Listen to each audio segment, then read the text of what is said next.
Hi అండి అందరికీ. చాలామంది చూస్తుంటారు కదా, హస్బెండ్‌కి లంచ్ బాక్స్ ప్రిపేర్ చేసే వీడియోస్ చూస్తుంటారు. కానీ నేను మాత్రం మా అక్క కోసం అయితే లంచ్ బాక్స్ ప్రిపేర్ చేస్తున్నాను, చూసేయండి. మేమైతే రైస్ అయితే కుక్కర్‌లో వండమండి, అల్యూమినియం ఈ తపాలలో వండుతాము.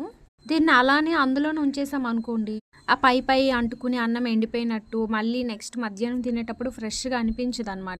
ఎందుకో నాకు అలా అస్సలు తినబుద్ధి కాదు. ఇంకా మా అమ్మ కూడా అనమాట. అందుకని వండిన వెంటనే అది వేరే గిన్నెలోకైతే షిఫ్ట్ చేసేస్తాము. అప్పుడు నీట్‌గా ఉంటది. ఇప్పుడైతే ఇదిగోండి ఈ బాక్స్ అనమాట తీసుకున్నాను. ఇందులో అన్నం అనమాట మరీ టైట్‌గా పెట్టేయకుండా జస్ట్ పైగా ఇలా వేస్తున్నాను. అప్పుడు కలుపుకొని తినడానికి బావుంటది. మనం తీసుకెళ్ళే కొంచెమైనా సరే కంప్లీట్ చేసేయాలనమాట.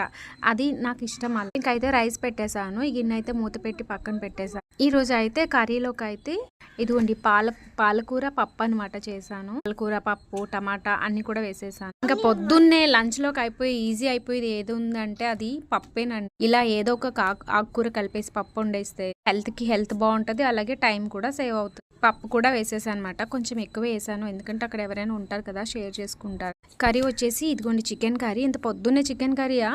లే చికెన్ అయితే నైట్ అయితే చేసాము. ఇంకా చికెన్ కొంచెం అయితే ఉంచాము కాబట్టి ఇంకా పెట్టేస్తున్నాను. తను వర్క్ చేసే దగ్గర ఫ్రిడ్జ్ ఉంటుంది కాబట్టి వెళ్ళిన వెంటనే ఆ ఫ్రిడ్జ్లో పెట్టుకుంటుంది కాబట్టి ఏం పర్వాలేదు, పాడైపోదు. ఇదండి, ఇలా అయితే లంచ్ అయితే ప్రిపేర్ చేస్తాను. ప్రతిరోజు కూడా నేనే చేసానమాట. నాకు కుకింగ్ చేయడం కంటే ఇలా బాక్స్ కట్టడం అంటే చాలా ఇష్టం. నాకు ఒకటైతే గుర్తొచ్చింది, ఎప్పుడైనా లంచ్లోకి మనం ఈ కాలేజ్కి వెళ్ళేటప్పుడైనా వర్క్ దగ్గర అయినా ప్రాపర్గా కర్రీ, పప్పు, అలాగే ఇంకేదైనా స్నాక్స్ లాంటివి పట్టుకెళ్ళాం అనుకోండి, ఇష్టమైనవి. అలాంటప్పుడు లంచ్ టైం అయిన వెంటనే మనకి తినేయాలి, వెళ్ళాలి అనిపిస్తుంది కదా. కానీ మనం ప్రాపర్గా కర్రీ తీసుకెళ్తే పప్పు తీసుకెళ్ళకుండా, పప్పు తీసుకెళ్ళి ఎలా ఉన్నప్పుడు మనకు నచ్చింది ఏదైనా పట్టుకెళ్ళిన లంచ్ తినాలని ఇంట్రెస్టే ఉండదు అసలు.